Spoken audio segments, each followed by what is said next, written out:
Hello, everybody. Welcome back to Only Stupid Answers. This is the show where we like to talk about movies, TV shows, comic books, and Lokis, all the Lokis, and the spoilers, Kangs. And today we're talking about episode 6 for all time, always. The clock is ticking on the season finale, which finds Loki and Sylvie on a date with destiny. This episode was directed by Kate Herron and was written by Michael Waldron and Eric Martin. And with me today, I have an incredible guest, a very special guest, the wonderful Trisha Hershberger. Trisha, say hi to the kids at home. Hi, everybody. So nice to be here, DJ. Thank you for having me. I am very excited. I literally, like 20 minutes ago, just finished watching the Loki finale, so I'm ready to talk about it. You know what? I'm coming in hot as well because typically for this show, because we do this show regularly, I am up at midnight watching it. Fortunately, I'm not on the East Coast where they have to be up at 3 a.m. But my internet was down last night, so I had to do first thing this morning, scoot right in and get in there. No, but it's wonderful to have you here. We begin with this shot of what I believe they're calling the Citadel and the Sacred Timeline, and there's just a litany of voices from throughout the MCU, and I'm sure there are Easter eggs that I completely missed, like some stuff. Like when it's, again, it was like first thing this morning, I'm watching it, and the voices are coming. I'm like, I'm sure there's something from like a future movie or like a Fox movie or something that I'm missing, but I can't right now. I thought the same thing. I was like, I'm going to need to rewind and rewatch just this opening timeline sequence like 10 times. And I've only watched it once. So while there were some things that I was like, yes, I know that. There were other things that I was like, what did he just say? More coffee. Yeah. So, give me the coffee. Gosh dang it. So we go to the Citadel. It looks really worn and busted. Like there's statues that are broken. By the way, there's some it looks like there's these hooded figures with clocks or faces. Big fan of all that. I'm wondering with what we learned later, if possibly that this is Kang's home from the 31st century. We'll get into his backstory a little bit more later. And so then this would have been kind of the nexus for all the Kang fight that we learn about that happened in some timeline at some point. It looked cool AF. I was it looked great. The look of the Citadel. The set design, the production design of the whole show has been just top notch, and this does not disappoint. Like when they're walking through that shot where they're walking through the hallway and everything's just rotating. Like I was like, oh man, cinematography had a great time with this. They had fun this episode. I appreciated it. So we also got a return of Miss Minutes, who tries to persuade Loki and Sylvie to quit while they're ahead. Like she offers them whatever you want, and Loki correctly points out, like, what exactly at this point do we want? That's a good question. I actually don't know. And they of course turn her down, and Miss Minutes returns to Renslayer and gives Renslayer's downloading something, and then Miss Minutes is like, the person who's in charge wants you to have this, and then we kind of move on. Can I ask you here, DJ? Please. Were you expecting, because I was like, we're going to get like an Agatha all along moment where it's this little clock. It's been this clock the whole time. Did you think that at all? Like that's what was in my head. Well, I've been doing the rounds promoting my Kickstarter, HELLBENTcomicbook.com. And I was on Rogue Theory, New Rockstar's Rogue Theory.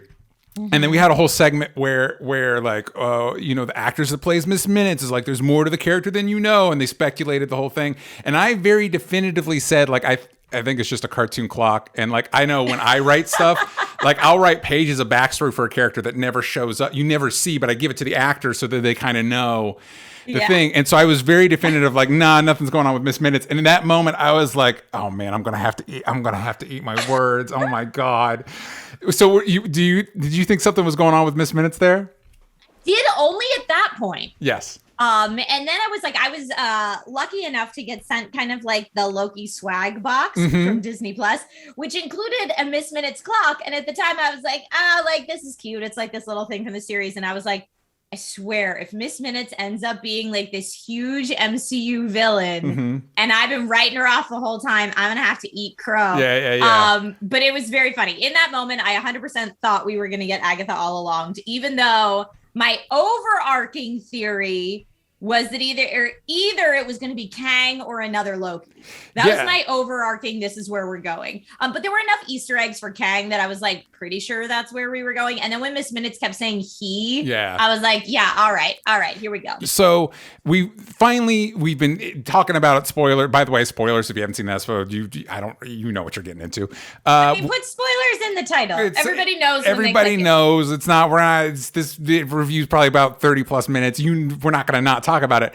We see the man behind the curtain And it is, in fact, Jonathan Majors as Kang. However, Trisha, correct me if I'm wrong, I don't think we actually ever, the word Kang is never uttered. No, they never say it. Yeah. So the whole time it was like, cool, I know that Jonathan Majors has been cast as Kang, Yeah. and I'm seeing Jonathan Majors, and then you hear him drop, some have called me a conqueror, and you're like, cool, yes, this is all tracking, but like, I mean, it's a Loki show in the MCU, so I'm expecting some kind of dubious gotcha moment in there. So I found myself, even though I was like, all signs point to Kang, still the whole time being like, but like, are they joshing me? So no, they never say Kang, but I think at this point, there are enough arrows pointing to the big K in the room that we can say is Kang. And also briefly, when he's doing his little like, metal hologram show thing ripped from Man of Steel, we see when all the versions are fighting, they're wearing armor similar to Kang from the comics. And so I think you're right. Although I think what is more interesting is that, again, spoilers, it is important to note that this is not the Kang that we are going to be spending time with moving forward. This is a at this time the only variant, but not the future variant that will be time loops or whatever. And so I want to know your thoughts on this version of, this is our first introduction to Jonathan Majors as a version of Kang. What were your thoughts? I loved it. I loved his performance, and I also thought it was the perfect variant for this show. And I say that because in this show, we are tap dancing all over the moral gray, right? What makes a villain, and can villains be spurred on by a good cause? Can they change? Can they, like, I mean, even just in Loki's journey that we've seen through the MCU, right? Like, he starts out as like, I'm a villain, real bad guy, and then kind of wades into, but maybe also good guy sometimes. And that's the whole, in my opinion, the whole point of this show, between Sylvie, between Loki, between all the different variants, is that motivations and morals are all so blended in this show. So to see this ultimate villain at the end be a kind of good dude and be like seemingly in it for the right reasons. He's all just like, I want to bring peace and harmony, man. You're like, oh. And basically, as a viewer, timeline genocide. It's just timeline genocide. But I mean, as a viewer, you're very much like, ooh, this choice though.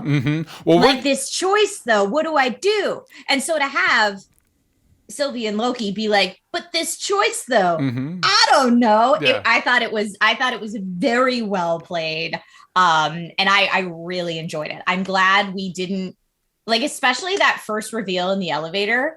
I'm glad that it wasn't like, dun, dun, dun. I liked the bait and switch of like, what's up? Yeah. Hey, I thought it was well played. Hey guys, I'm tired. I'm a little tired. I'm excited to have this chat. Old, tired, nice guy. Yeah. So we're going to get a little bit more into the choice, but before we do, today is the last day of my Kickstarter, HELLBENTcomicbook.com. So as of this recording, obviously you can watch this anytime in the future, but if you're watching it the day of Loki's release, it is the last day for you to be able to contribute to my Kickstarter, get our irreverent, inclusive, kick-ass, supernatural thrill ride of a comic that I co-wrote with Jana July. We have Heather Vaughn on art, Ellie Wright on colors, Haley Rose Lyon on letters. It's an incredible book. I actually just did another draft on the script as we're about ready to send it to letters. So it is happening. But we are a devil's kiss away from our stretch goal. And it'd be really amazing to reach that, because it allows us the opportunity to add more pages to the story that kind of fills out the backstory of some of the characters and some of the mysteries of the world. And it also puts us in a better position to continue the story, because this, when our original goal was kind of like the lowest we could ask for while not going broke to make the thing. This puts us more to breaking even and allows us the opportunity to continue the story. So it would be amazing if we could hit that stretch goal before the campaign ends, which is hours from now. As of you listening to this, it's hours from now. So please go to hellbentcomicbook.com and support if you can. If you already have, share it out, let the world know, get the good news out about Hellbent. That's my plug. Yay! I can't wait to read it. I'm very excited. Thank you. So back to the show, and back to the TVA. It turns out overthrowing the TVA is a cakewalk. The two people can do, and so I guess our what is it? I'm so bummed that Wunmi Masako's character does not have like a name. It's Hunter B-15. Give her a name. She's such a great actress. Yeah. Give her character a name. Anyway, she's awesome. She is taking TVA member. Does she take every TVA member to see Teacher Renslayer? Like, I don't know what we see her take one soldier dude. Look, Renslayer's a teacher, which felt like it was more for the audience than it was for that person. And it's like, but we see the whole city full of people. There's like millions of these TVA members. Is this our method to like get the word out? Yeah. I mean, I guess once she proved it to that guy, then that guy was like, now I can tell everybody else. But then wouldn't Hunter B-15 have just been able to tell everybody else? Yeah. Like it's funny. I didn't actually think about that until you brought it up right now, but that 100% does not make sense. Yeah. It was just a little weird. Right. I mean, it's good that we know that, I guess, that Renslayer was a teacher. I mean, whatever. I don't know. I thought they were going to go deeper with that. Honestly, I thought they were going to tell us that and obviously Renslayer, the TVA agent, remembers her past as a not TVA agent because Mobius came in with a pen and she recognized it, was like, what did you do? So like, I thought they were going to tell us some way that maybe she is at the top because she got taken from her timeline and like her memories didn't get wiped. Yeah. So she like fully remembers that maybe, and somehow that's how she got to the top. Maybe this will be revealed in due time. I mean, so bigger issue, and maybe we're saving this for season 2. Why didn't the show give us Mobius on a jet ski? You think? Why didn't all that teasing? That's what you wanted. That's all you wanted. All that teasing. I just really hope in season 2 at some point they work in a Kerchow. Just for me. Just for you. It is Disney. Everybody wants Disney. Everybody wants the wow. I think your chow makes more sense because it is Disney. And I will say, just briefly before we go on this, these scenes, I think, emphasized that the show was more interested in relationships that I was less interested in. The big conflicts of this finale are essentially the big emotional conflicts are Loki, Sylvie, and Mobius and Renslayer. And I don't care about those pairings. I care about Loki and Mobius. And yes! So the fact that we kind of jettisoned Mobius for episode 3 and then he's never really taken back his place in the narrative, I think has hurt my overall feelings to the show because in the first 2 episodes, my favorite scenes were anytime Lokius. That's their ship name. It's Lokius. Anyway, anytime Loki and Mobius were in a room, like that was when I was most invested in the show. And I don't think I ever quite got back. The second it's not about them, I just become less interested. I mean, that totally tracks because we've spent how many years now with Tom Hiddleston's Loki? Yeah. And seeing Loki actually be friends with someone is new for us. So of course we're interested in Loki and Mobius's relationship. Like there's much more to be invested in there than there is in, say, a Mobius Renslayer. Yeah. We just met them. Or even Loki Sylvie, to be perfectly honest. Yeah. Because it's bringing out a new side of Tom Hiddleston's Loki. Yeah. I want to see more of that too. And the other thing with the Loki Sylvie is it plays more like speaking of Disney, like a traditional Disney movie, like, hey, you're hot, I'm hot, we've hung out for a day. I guess we're soulmates. I guess that's what's happening now, with the added benefit that they're the same person. So that was funny. Yeah. I like the same person narcissistic twist. I thought that made a lot of sense. But I have to say, I kind of rolled my eye chuckle at the smooch. Yeah.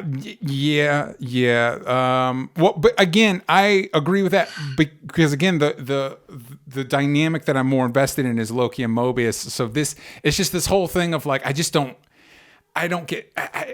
I'm not really connecting with Sylvie. I kind of don't care about her relationship with Loki. Like, I just don't like, and again, I think this is something that would have benefited from more episodes to really like Sylvie. Maybe. You made a great point that we've spent a lot more time with Tom Hiddleston's Loki. And so like Sylvie just in comparison just feels like more thinly sketched out.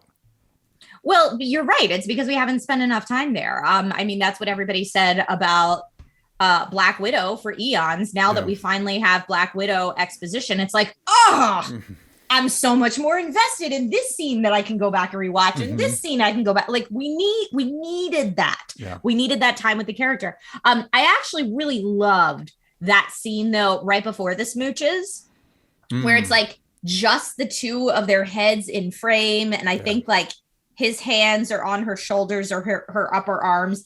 And he like Tom Hiddleston is like acting masterclassing the F out of that scene. Like the tears are falling all sloppily. Like it's good. Yeah. And then having it like have the button that ended it be the smooch, it didn't kill it for me. It didn't kill what happened before there. I would have loved to have seen that raw moment just be a raw moment like that. We needed a couple of those raw moments like that. I feel like before a smooch would have paid off. Maybe I'm in the minority there. I know everybody's super thirsty for Tom Hiddleston's Loki, which I get. Yes. So maybe people are just like, yes, make it happen. But I did not feel that way. I was much more in it for that like super raw emotional connection that happened just before it. That was the payoff for me. So then when it ended in this, I was like, okay. Yeah, all right. Okay, I guess this is what we're doing. I guess this is what we're doing. All right, whatever. Right. I'm not against it. I just, whatever. Also, so when they held hands, it like made a huge thing happen with the timeline. But when they smooched, nothing. Yeah, I don't know. They do not see eye to eye on Kang's little his pitch to them, which is either kill me, and then the whole multiverse will fall apart because of time war. Like he explains, we get Kang's backstory, which Trisha, correct me if I'm wrong here. Essentially, there was a multiverse. All the Kangs met each other. Oh no, bad times. Good times for a little bit. Good times for a little bit. And then he says war a lot, but we only ever see Kangs fight. So I don't know if it was anybody else involved in this war or was it just Kangs? Oh, that's a good question. You're right. He might be a petty a-hole. Anyway, he and so he decides multiverse, it's too much trouble. And so this version of Kang, like the TVA, time works differently. He's apparently been doing this for a long ass time. And so he says, kill me and the multiverse will fall apart, or take my job and then you run the TVA. And then I think to myself, why not? I could still kill you and also run the TVA. I don't think those thoughts are mutually exclusive. And also, why are you trimming literally every multiverse? Why don't we just keep the Kang? Why don't you just have an organization that keeps the Kangs from meeting? If the big problem is Kangs fighting each other, let's just make sure you all never meet and then we'll be fine. So my guess is it's probably more than just the Kangs. Yes, probably. Fighting each other. But I like your idea if that was the case. But also I'm just gonna guess you can't do the killing and also the taking over because someone's got to teach you how to run it. Right? Oh, maybe. Yeah, that's not that's a good There's point. There's got to be a little bit of that. But yeah, I mean, and I also thought it was interesting that he was like, I need both of you to run it. And I kind of wanted more to that. Like, why? What is it in her that complements a part that's missing from him and vice versa? Like, what is it about that duo that you need both? And they never really went into that specifically. And also I was like, the choices, you're asking the god of chaos and mischief, right? A choice of keep law and order in the timeline or let it all go to chaos. Which way do you think the god of chaos is going to run with it? Which was, again, part of the issues I've been having with Loki this season, as far as like the Loki we know, is I feel like he's suddenly not the god of chaos and mischief anymore. He's a completely different character. I understand that people change in their character arcs and all this kind of stuff, but I'm like, you're the god of chaos and mischief. Can you be a little more chaos and mischievy? Yeah, I agree with that. When you tell me that we're getting a Loki show written by one of the people that worked on Rick and Morty, I expect a little bit of more anarchic energy than the show produced. Like, I just expected there to be like, whoa, this is off the wall. And it's like, no, this is pretty standard. Like, what if Doctor Who, but Marvel? You know what I mean? Like, it's not, it's not, you're not like reinventing the wheel or anything. But I love the moment when, Loki and Sylvie were like, well, you can't trust and I can't be trusted. I was like, yes, let's get more into this. Maybe this is why you guys would be good to run it together. Like, let's character dissect this, please. And then that was as much as we got of that. But I did love that moment as well. Just shout out to that moment. That was cool. Yeah, you wanted more character stuff, but the show had a lot of plot stuff to get done today. Yeah. Although I did feel like this finale was very character-y. Like, honestly, all the time we spent with Jonathan Majors monologuing, I was like I was eating it up.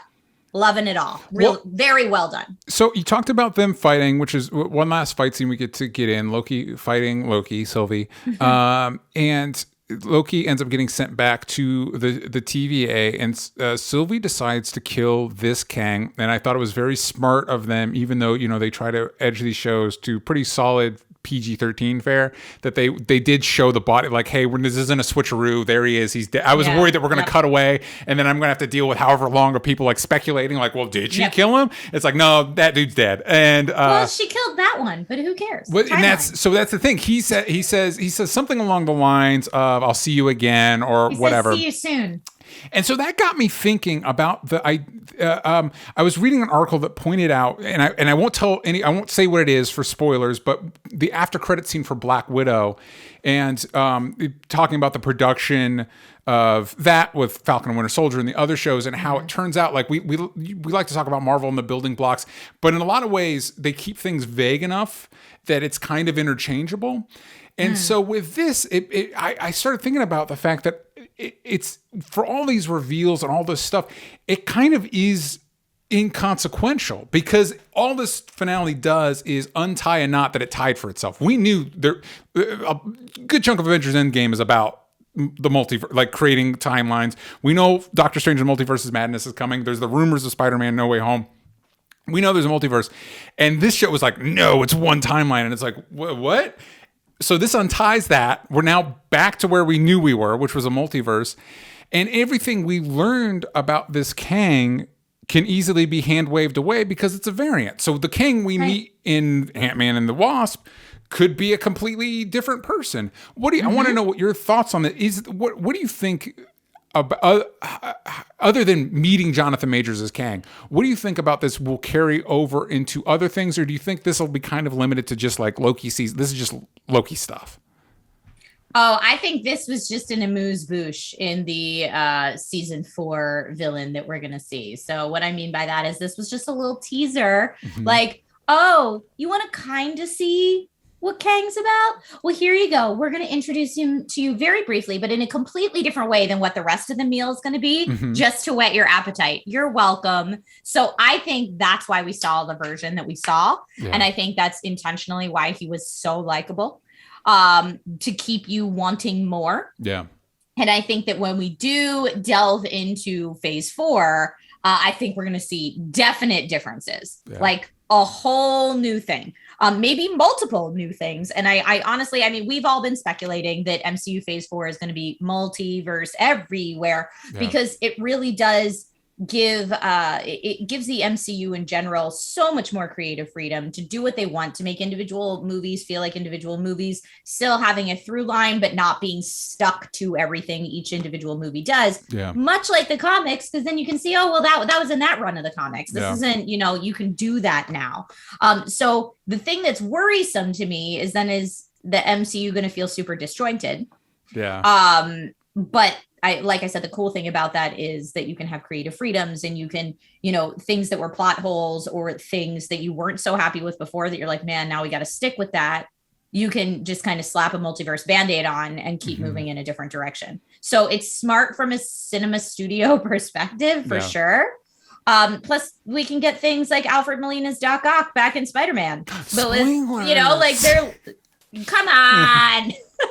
But like you can do things like that. That's like, oh man, but without having to bring back Tobey Maguire because he's too old now to be Peter Parker. So it's like, and he might be asking for too much money. It's hard to say. Maybe. Yeah. So I think it's very smart from a film perspective. But the other thing that's funny to me is, like, just in the little bit I've seen of coverage of the finale so far online this morning, everyone's like, now we have the multiverse in the MCU. And I'm like, we already did. Yeah, we did. This was Doctor Strange. Did you watch any Doctor Strange movie? Yeah. Have you seen Avengers Endgame? I just think they're slowly setting up. It's just now the chessboard is a little more fully fleshed out in terms of getting us ready for multiverse shenanigans. That was my thought. What about you? Absolutely. And it's just interesting. And this is not in any way a knock on the show. It's just interesting how I feel like you could take this out of the formula, and I actually don't think it'll affect anything we see. It would affect any, because I don't even know if this tells us anything about the Kang we're going to meet. Like, this is this Kang's backstory, but theoretically he undid the thing that made him this, which, wow. Anyway, we're not going to get any of that because the show clearly doesn't care, so I'm not going to either. But let's talk about where we end. So Loki is back at the TVA, possibly not the one we've been hanging out in. I mean, definitely not the one we've been hanging out in. Come on. Yeah, that's true. And so we get a really cool push in on his face as he decides to act. Really good performance by Tom Hiddleston with just his face. And he goes to find Mobius and B-15, and they do not remember him. And then he looks at where the statues were, and we see a statue of the Kang we know. Now, I left this being like, my head was like, where are we going to, is it Doctor Strange? I was like stressing out. Like, when are we going to resolve this thing? Fortunately, I didn't have to wait very long because after the credits, the tease is, hey, season 2's coming. I'm like, oh, thank God. Because, I think I've been tackling these Marvel shows as if they're movies, essentially. And so you want some sort of like closure. This acknowledging there's a season 2, it's like, oh, this is more like the CW shows I grew up with, like Smallville, where every season ends with like a massive cliffhanger. You got to tune in next time to find out. What did you think about this cliffhanger? So this one is definitely a cliffhanger. I think, when we're talking about some of the other ones, I don't think it's a cliffhanger, but I think the reason we feel so unsatisfied with the finales is because they're teeing up the ball for the films. Yes. It's not meant to like be the end of the story. It's meant to get you ready for the upcoming films, which is, at least for me, why I think I don't feel like, oh yes, that was a satisfying full experience. Yes. But in this, it actually was a full-on cliffhanger. Yes. I mean, it did what it's supposed to do, what cliffhangers are supposed to do. It left me wanting to know the rest of the story. So I will be eagerly awaiting season 2 and or any tidbits we get from any upcoming films to find out and kind of piece together what's going on with that story. I kind of felt, I definitely felt sad when Mobius was like, who are you? I was like, oh, because I'm invested in that relationship as well, as we were talking about before. But also I felt sad when I was like, Loki is in a completely different one of millions of timelines right now because he's dead. And it like reminded me, like, we've gotten to spend all this time with Loki, but like this finale made me be like before I knew there was a season 2, I was like, because we don't have him in the MCU anymore in the main timeline. So they've just abandoned him to some timeline maybe that we'll never see again. Yes, never. Here. And then they were like, season 2. And I was like, okay. Thank God. We're back. We're back in it. Yeah, at least we'll see him again in this rando timeline that may not matter at all. Or may.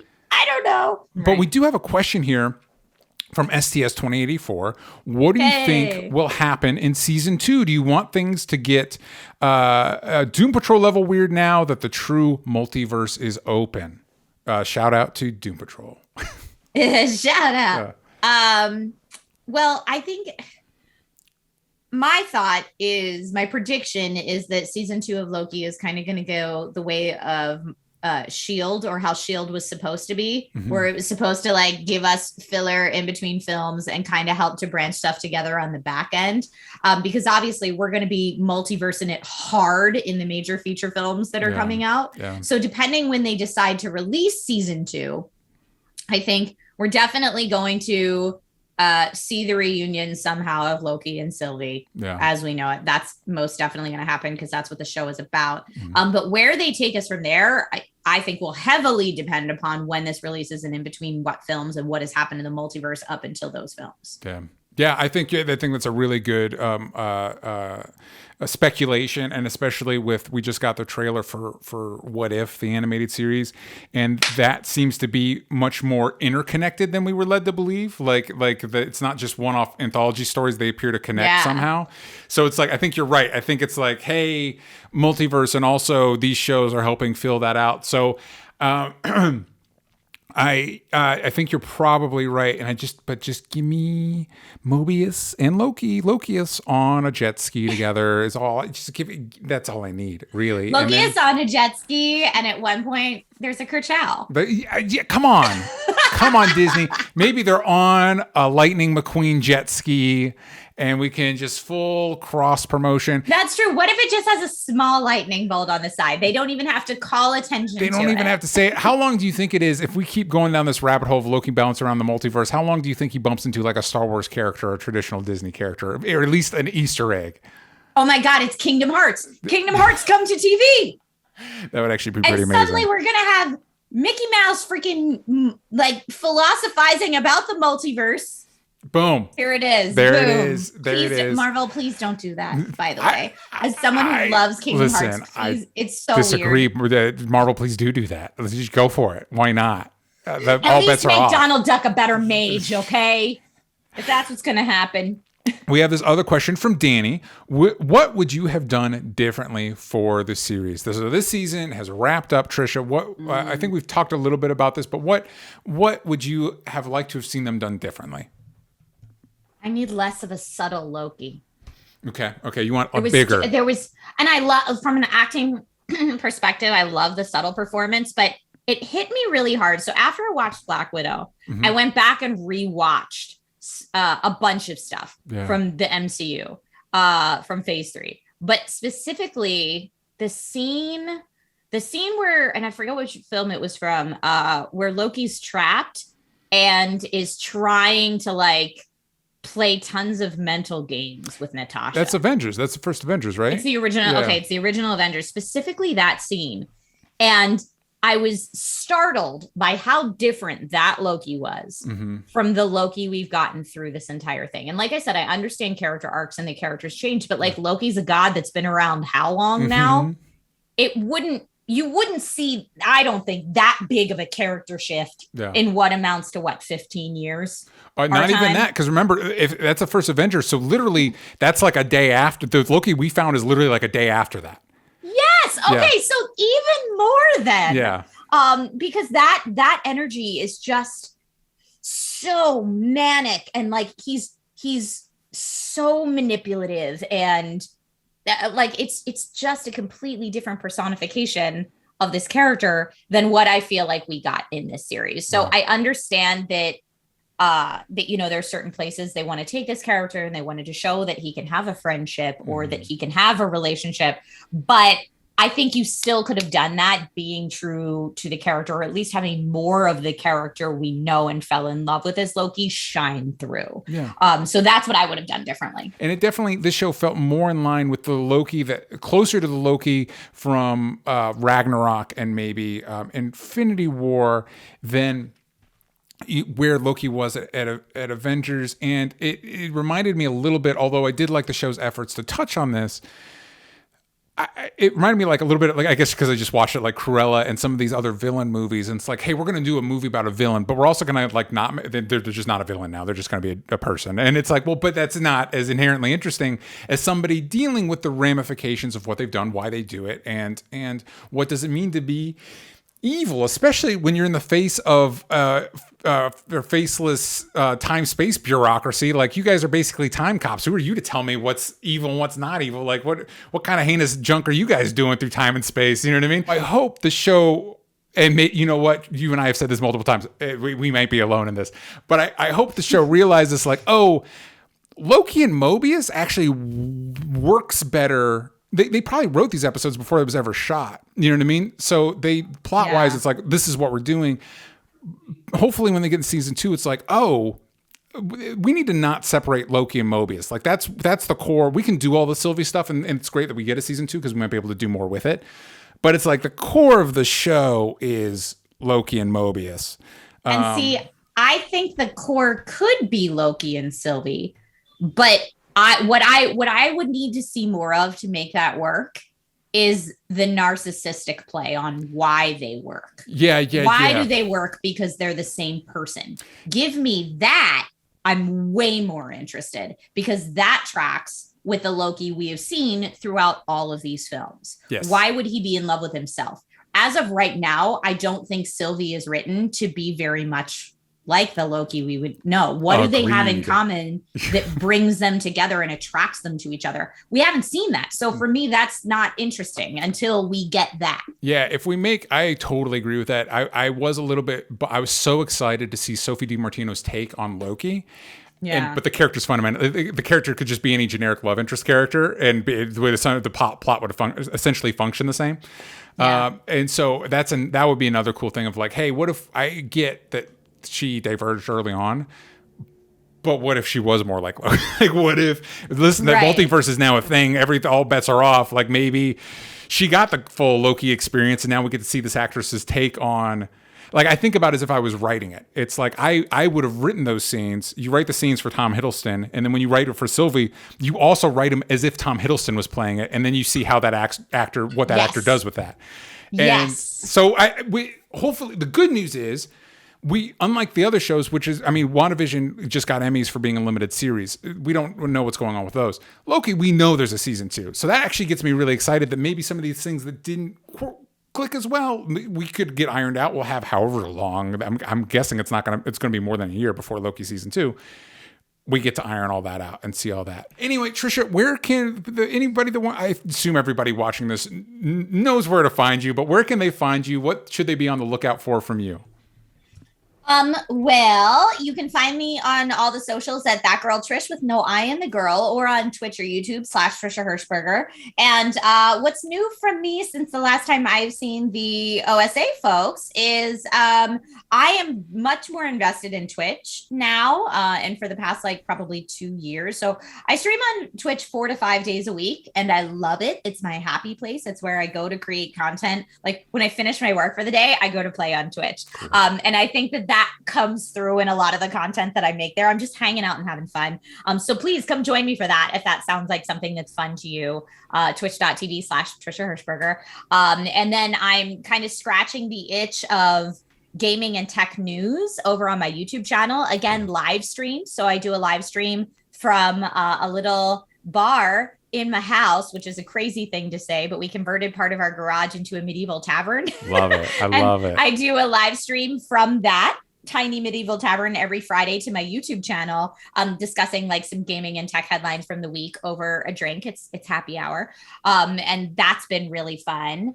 And The Naked Truth, which was the long running series that I used to do on YouTube, is now a podcast. Oh, cool. So if any of you enjoy listening to the Only Stupid Answers podcast and are looking for another podcast to add to your list, feel free to check out The Naked Truth. So that started as a vlog series 7 years ago, which is wild. Goodness. And the podcast is now me going back and looking at the vlogs from 7 years ago and reflecting on what's different now and my take on things. That's now cool. That I'm married and a parent and, own my own production company versus my take then when I was just starting out in content creation and life, really. So that's kind of cool too. So that's probably the new stuff that I have to update you on. But honestly, DJ, just thank you so much for inviting me to have these chats with you every now and then. This brings me back to the SourceFed nerd days when we would just off camera be like, oh, did you watch this last night? And just have to talk about it. And I miss this. So Thank you. This is lovely. Honestly, it's so wonderful to be able to do this with you. It also reminds me of just the easy flowing conversation. I really enjoy it. And I know how great you were, so crazy busy. So I was so honored that you were able to make time to be on the show and talk about Loki with me. I really appreciate it. And for anybody that you're on YouTube, you like, subscribe, share the thing, you're seeing it. We do our podcast on Mondays. Please, for the love of God, please go to hellbentcomicbook.com if you haven't already. I really appreciate that. You can find me at DJ Talks Trash. You can find the show at Only Stupid Answers everywhere that matters. But on Twitter, you're going to want to yank the vowels out of stupid. And that is it for us. Let us know in the comments down below where you think things are going to go in season 2. What do you think? Would you take Kang's deal? Let us know in the comments, and we will see you all next time. Bye, everybody.